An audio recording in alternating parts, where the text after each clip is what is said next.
తెలంగాణ రాష్ట్రం ఏర్పడిన తరువాత ఇప్పటి వరకు ఒక్క తెల్ల రేషన్ కార్డు జారీ చేయలేదని గత బీఆర్ఎస్ ప్రభుత్వంపై కాంగ్రెస్ నేతలు విమర్శలు గుప్పించారు.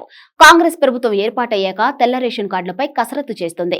ఈ క్రమంలో రేషన్ కార్డుల పంపిణీకి అవసరమైన విధి విధానాలపై మంత్రులు, చైర్మన్ ఉత్తమ్ కుమార్ రెడ్డి, పొంగిలేటి శ్రీనివాసరెడ్డి, దామోదర రాజనరసింహలతో కూడిన మంత్రివర్గ ఉపసంఘం సమావేశమై చర్చించింది. అనంతరం తెల్ల రేషన్ కార్డుల పంపిణీకి అర్హతలపై కీలక ప్రకటన చేశారు. ఇక రాష్ట్రంలో అర్హులందరికీ తెల్ల రేషన్ కార్డులు జారీ చేస్తామని మంత్రి ఉత్తమ్ కుమార్ రెడ్డి తెలిపారు.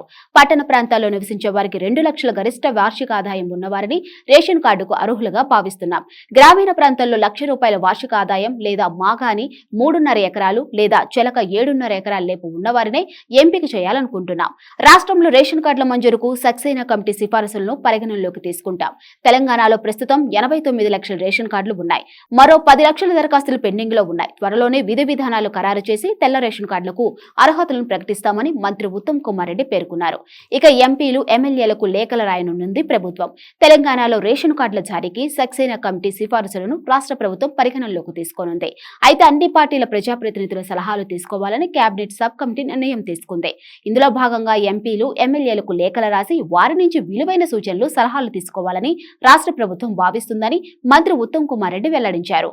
2 రాష్ట్రాల్లో రేషన్ కార్డులు ఉన్న వారికి ఆప్షన్ ఇవ్వాలని మంత్రుల సబ్ కమిటీ భావిస్తుంది. ఇక తెలంగాణలో పలు పథకాలకు రేషన్ కార్డులను ప్రామాణికంగా తీసుకుంటున్నారు.